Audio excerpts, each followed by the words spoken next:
Before you move on to the make, you do need to do a final set of tests to make sure that your finished design actually satisfies the specification points. So you should be generating a table with all of your specification points that you've said you need, how you're going to test them, and the results from them. Now sometimes the results is going to be saying, yep, I got that from the data sheet.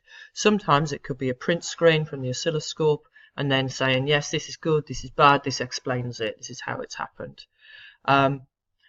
You might have put something in that says it needs correcting, but here's the hitch. The circuit you saw me developing works on Circuit Wizard, but in reality I've breadboarded it and it doesn't work. I know why it doesn't work. It's all to do with current draw between the transistor and the potential divider, but the actual circuit works on Circuit Wizard and not on the breadboard. So when you finish your testing, you've got a decision to make. And that decision is, well, will you be doing breadboarding as your main make, or will you be doing printed circuit board as your main make?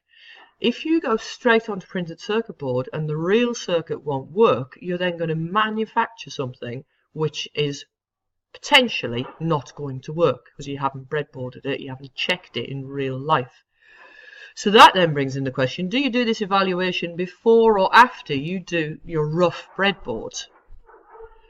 Because Circuit Wizard says it will work, and then it doesn't. Personally, I'd do it before, worry about the changes afterwards. It's your choice. You could, in theory, make the breadboard and then do this. It's up to you if you want to mix it around in your work. I've then written a conclusion, having tested my final circuit design, and I should have on there, on Circuit Wizard. Whoops. Against all the specification points, I'm happy to go ahead and make this circuit because it fully satisfies my requirements. Whether you are doing a printed circuit board or whether you are doing breadboarding, you have to do a risk assessment. Your risk assessment, so for every stage of manufacture, you have to say what the hazards are, you have to say who's at risk, and what you're going to do, what control measure you're going to apply to make it, or to minimize the risk.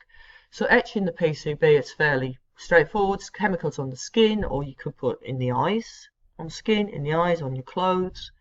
Person at risk, me, could be argued that it's you and anybody within a 2-meter radius of you, if you wanted to be more precise. Control measures, when you wear a lab coat, that protects your clothes. You put safety glasses on, that protects your eyes. You wear disposable gloves, that protects your hands.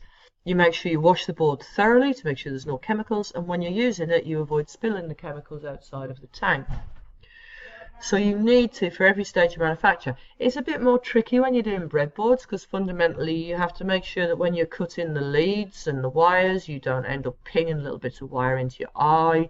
When you're pushing components in, you don't impale your own thumb. But there's a limitation for the risk assessment when it comes to breadboarding over printed circuit boards, because you do the printed circuit boards, you've also got to do all the stuff to do with soldering. If you want for a way to reduce the amount of work to do it on a breadboard. But you must do a risk assessment whether or not you're doing PCB or breadboard work.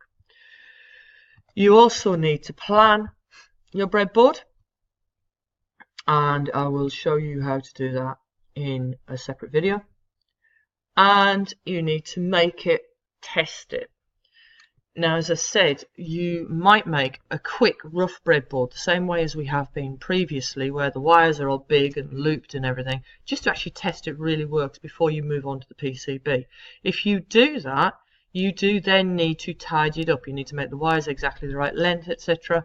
And you need to put the work in so that when it's photographed, it is so clear what you are doing, they can't dispute that you've got the work correct. That I will put into a following video, and I'll also put how to develop the PCB into a following video.